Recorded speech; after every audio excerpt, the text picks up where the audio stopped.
வணக்கம் sir. Actually என்னோட பேர் வந்து ஸ்ரீபிரியா. நான் அபுதாபில இருக்கேன்.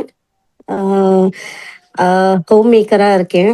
ஸோ சின்ன திருத்தம். இப்பதான் நாங்க பேசிட்டு இருந்தோம். ஹோம் மேக்கர்ன்ற வார்த்தை இங்க யூஸ் பண்ணக்கூடாது. ஓகே. ஜெனரேஷன் குடும்ப ஷேப்பர் அப்படின்னு சொல்லி யூஏல சொல்லியிருக்காங்க.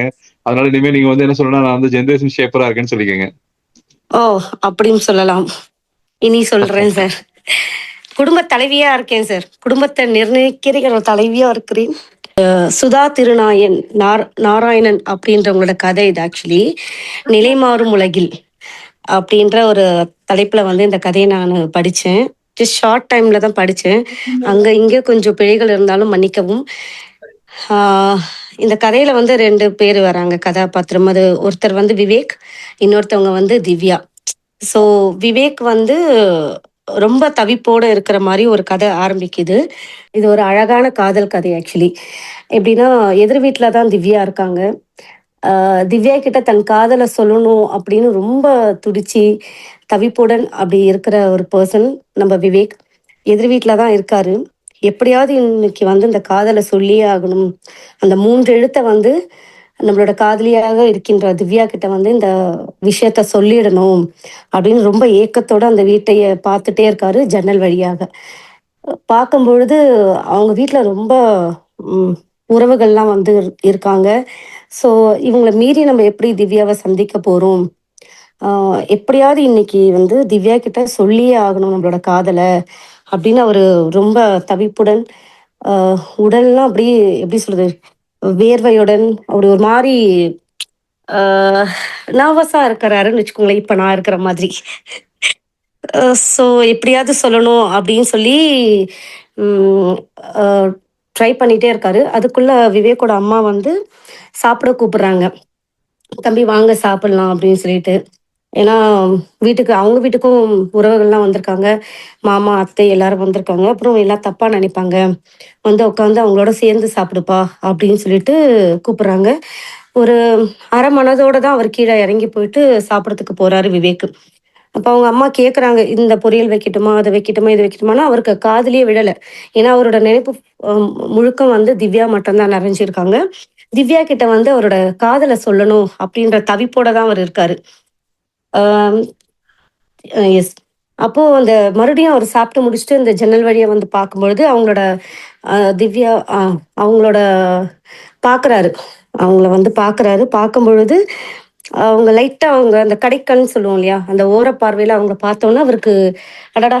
நம்மளோட காதலி நம்மள பார்த்துட்டாங்க. எப்படியாவது போயிட்டு அவங்க கிட்ட வந்து இத சொல்லிடணும். ஆ அப்படின்னு அந்த ஒரு துடிதுடிப்போட பெருமூச்சோட போயிட்டு போறாரு. போகும்பொழுது ஒரு ஃபோன் கால் வருது. கால் வந்து அவரோட நண்பர். நண்பர் பேர் வந்து Gopal I think so. Gopal அப்படின்றவரு கால் பண்றாரு. இவரு பதட்டத்தோட போயிட்டு ஃபோன் கால் அட்டெண்ட் பண்ணும்பொழுது, "என்னடா நீ நெனச்சத சாதிச்சுட்டியல்ல, அ சொல்லிட்டியா?"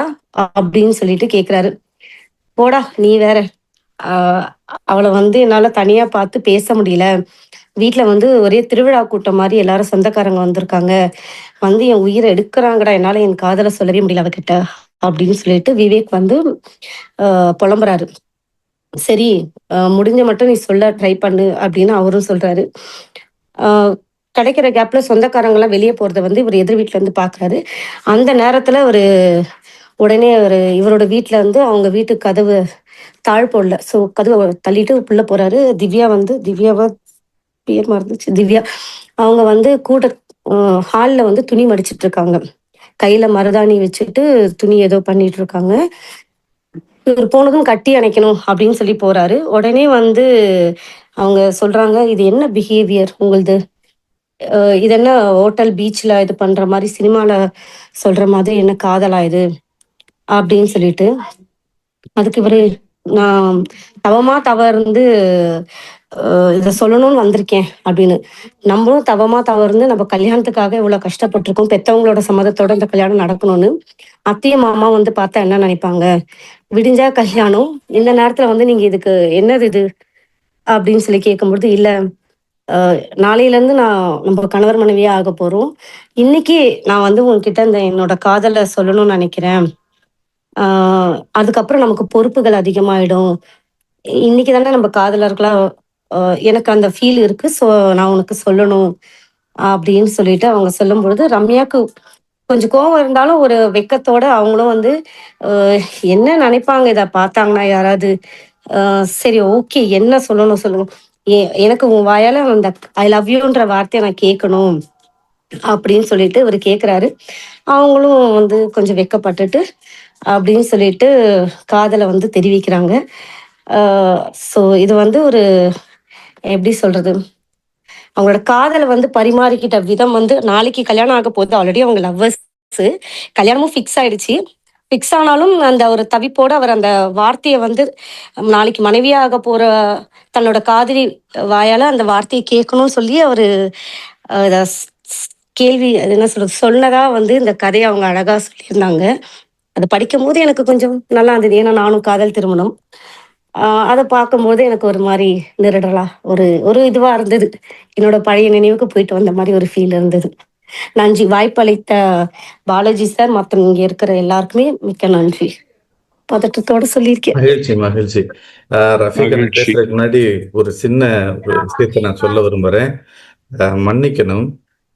ஸ்ரீபிரியா, அ இன்றைக்கு இப்ப இந்த விண்மீனுடைய இணையதள வேலைகள் நடந்துகிட்டு இருக்கிறதுனால, இந்த கதையின் தலைப்ப மாத்திட்டாங்க. நான் இப்ப சரி பண்ண சொல்லிட்டேன். சரி பண்ணியிருப்பாங்க. நீங்க நீங்க படிச்ச அந்த கதையின் தலைப்பு வந்து, "காதலிக்க நேரம் உண்டு." திருநாராயணன் எழுதிய கதை தான் நீங்க வாசிச்சீங்க. ஆனா அது மட்டும் தலைப்பு மட்டும் வேற பேரு. நான் இப்ப சரி பண்ண சொல்லிட்டேன். சரியாயிடும். நானும் யோசிச்சேன் சார். இது காதல் சம்பந்தமான கதையாச்சு. இதுக்கு இதுல எதுக்கு எதுக்கு நிலை மாறும்? எனக்கு நீங்க அந்த சொல்லவுமே, ஏன்னா நாங்க இந்த ஜூன் மாதத்துல இருந்து கடந்த ஆண்டு ஜூன் மாதம் 2025ல இருந்து நம்ம இந்த விண்மீனுடைய வேலைகள் நடந்துகிட்டு இருக்கு. மின்னிதழ் வெளியிட்டுக்கிட்டு இருக்கிறோம். ஆனா அந்த இணையதள வேலைகள் வந்து இப்போ ஒரு 2, 3 வாரம் தான் நடந்துட்டு இருக்கு. அதனால கொஞ்சம் கொஞ்சமா வேலை பண்ணிட்டு கொண்டு வர்றாங்க. அதுல இந்த பிழை நடந்திருக்கு. நீங்க பேசுனதால அதையும் சரி செய்யறதுக்கு ஒரு வாய்ப்பா அமைஞ்சிருச்சு. நன்றி சங்கீதா.